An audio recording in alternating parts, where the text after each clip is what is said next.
We just tuned into the Etheria Restart live stream where we learned so much about this game, and I want to bring you guys through some of the highlights that I took from that live stream, because this game is going to be incredible, and I'm even more excited about it now than I was prior to watching the stream.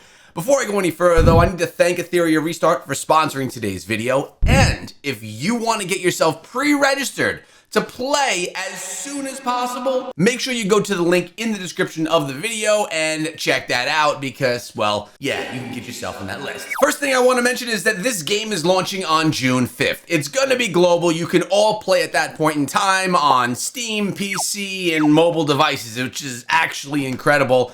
I'll be playing on all platforms and putting out videos on a brand new channel that I created called, yeah, guys, you guessed it, it's called Etheria Restart. Go to that channel right now and subscribe. I'll be leaving my link in the description of this video. Something else I really liked is that the game is heavily PvP focused. Now, I play a lot of turn-based strategy games, but most of them are very focused on PvE. But here with Etheria Restart, it's a ton of PvP focus, which really makes me excited for the game.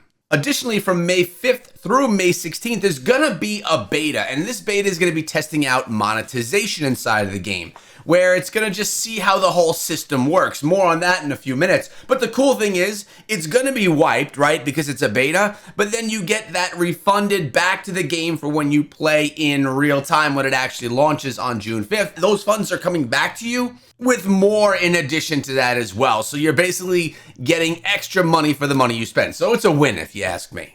And there's gonna be around 50 characters on launch, which is incredible. I actually like that there's not gonna be 700 where we're gonna be overwhelmed, but there's also not gonna be just 10 where we're all playing the same champions in arena. I like this better. Now I wanna give you guys a few highlights of things that I heard throughout the interview session that is gonna give you some information. And one of those is that no dupes are needed for upgrading your heroes.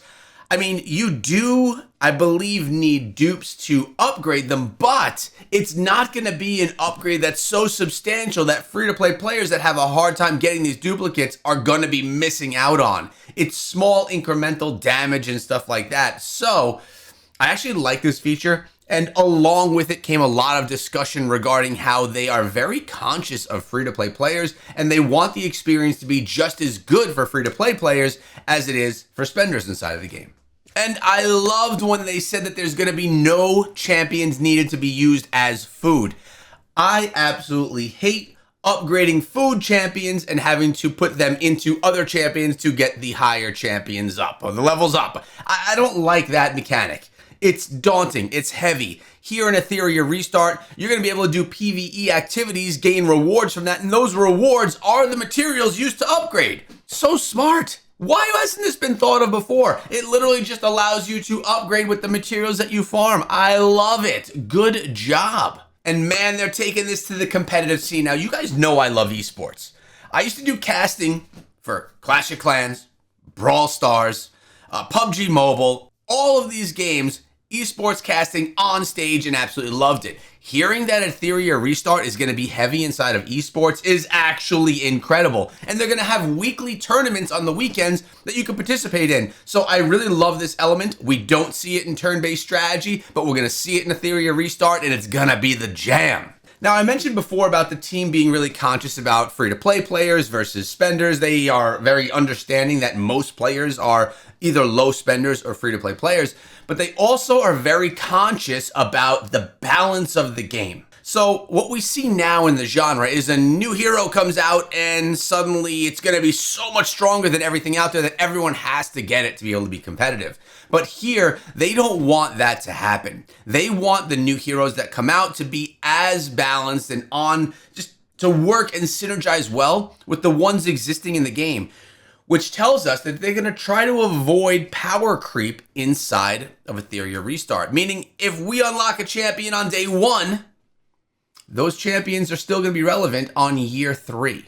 I like that. At least that's the idea going in. Of course, organically, naturally, a small amount of power creep comes through, but I really like that it's not going to be so heavy that it's going to be a unplayable experience for someone that's trying to use those heroes.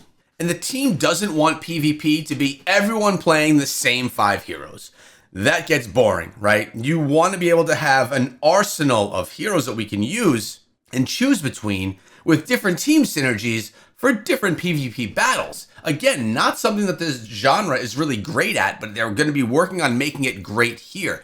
So what can we anticipate? That if there are, say, 50-ish heroes on launch, a lot of them have focus on PvP and are going to be relevant in that PvP arena and the live arena. So for me, I'm pretty stoked about that. I love that it's not going to be the same 5 or the same 10 champions, and that we're going to be able to go in and really enjoy all the champions that we have. Because you know me, guys, I love PvP and turn-based strategy.